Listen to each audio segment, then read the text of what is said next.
UP सरकार मदरसों से जुड़े जो नियम हैं उनमें बदलाव करने जा रही है। सरकार अब मदरसों में दीनी तालीम यानी कि धार्मिक शिक्षा के अलावा जो दूसरे विषय होंगे उनकी पढ़ाई भी जरूरी करने जा रही। कई जगहों पर छात्रों ने इस बदलाव का समर्थन भी किया है, लेकिन सरकार के इस फैसले का धर्मगुरुओं ने विरोध किया है।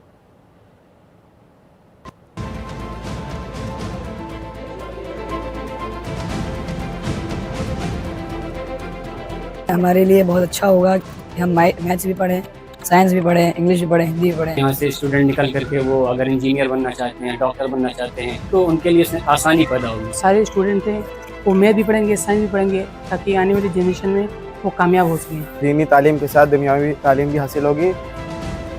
मदरसों के बच्चे यूपी सरकार के फैसले से खुश हैं।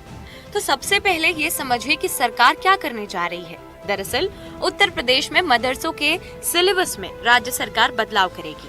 सीएम योगी आदित्यनाथ की अध्यक्षता में हुई इस बैठक में कुछ बड़े फैसले लिए गए हैं। अब कक्षा 10 तक हिंदी और अंग्रेजी अनिवार्य विषय होंगे। मान्यता प्राप्त मदरसों में साइंस, कंप्यूटर लैब्स भी जरूरी होंगी। इसके अलावा कक्षा 1 से 3 तक NCERT का पाठ्यक्रम लागू होगा। कक्षा 4 से 8 तक SCERT का सिलेबस होगा। 12वीं में खेती, वाणिज्य और स्पोर्ट्स शामिल होंगे। लेकिन इस्लाम के जानकार धर्मगुरु इस फैसले का विरोध कर रहे हैं। मदरसे की अगर आप लफ्ज को देखें तो इसके अंदर है क्या, धार्मिक शिक्षा का केंद्र है।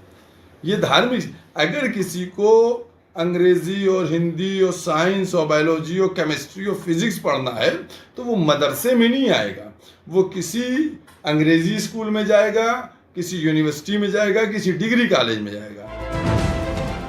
लेकिन सरकार के अपने तर्क हैं। मदरसा शिक्षा में जो दीनी तालीम पढ़ाई जाती है, बेशक वो दीनी तालीम पढ़ाई जाएगी, उसमें कहीं कोई छेड़छाड़, कहीं कोई रुकावट नहीं है। लेकिन दीनी तालीम के साथ साथ हमारे मदरसे के बच्चों ने ही कहा है कि हमें आधुनिक नई शिक्षा से भी जोड़ा जाना चाहिए। तो जब बच्चे अपना अधिकार मांग रहे हैं तो हम को आगे बढ़ के उनके अधिकारों से उनको कनेक्ट कराना ये हमारी जिम्मेदारी है।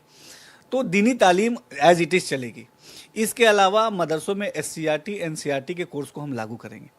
साथ साथ हम हिंदी और इंग्लिश को भी मदरसा शिक्षा का एक अहम अंग बनाएंगे, कंपलसरी अंग बनाएंगे। जनरल स्टडीज़ हो गया, साइंस लैब्स डेवलप करना, कंप्यूटर लैब्स डेवलप करना, स्पोर्ट्स एक्टिविटीज़ को कंपलसरी करना, ये तमाम वो चीज़ें जो मूलभूत चीज़ें हैं ये हम इसमें सुधार करने जा रहे हैं। हमारे लिए बहुत अच्छा होगा कि हम मैथ्स भी पढ़ें, साइंस भी पढ़ें, इंग्लिश भी पढ़ें, हिंदी भी पढ़ें, क्योंकि हमारे माँ बाप का सपना आगे जाके पूरा हो, हम डॉक्टर बन सके, इंजीनियर बन सके या जो बनना हो बन सके। यहाँ से स्टूडेंट निकल करके वो अगर इंजीनियर बनना चाहते हैं, डॉक्टर बनना चाहते हैं या किसी और जो है लाइन में जाना चाहते हैं, तो उनके लिए इसमें आसानी पैदा होगी। तो इसके लिए हम यूपी गवर्नमेंट और हमारे जो मुख्यमंत्री जी हैं उनका भी और जो प्रधानमंत्री जी हैं उनका भी हम धन्यवाद करना चाहते हैं। उनका बहुत शुक्रगुजार हैं कि इससे हमारे लिए बहुत से राहें खुलेंगे आगे। जो हमारे सारे स्टूडेंट हैं वो मैथ भी पढ़ेंगे, साइंस भी पढ़ेंगे, ताकि आने वाली जनरेशन में वो कामयाब हो सकें और साथ साथ उनको अच्छी एक शिक्षा मिले, ताकि वो हर आने वाली स्थिति में कामयाब रहे। इससे हमारी दीनी तालीम के साथ दुनियावी तालीम भी हासिल होगी और हमारे जो बनने की ख्वाहिश है डॉक्टर, इंजीनियर, ये हम बन सकते हैं। तो इसके लिए हम सरकार का शुक्रिया अदा करते हैं। उत्तर प्रदेश में फिलहाल 13,000 से ज्यादा मान्यता प्राप्त मदरसे हैं और इनमें 12 लाख से ज्यादा बच्चे पढ़ाई कर रहे हैं। Bureau report, NDTV India.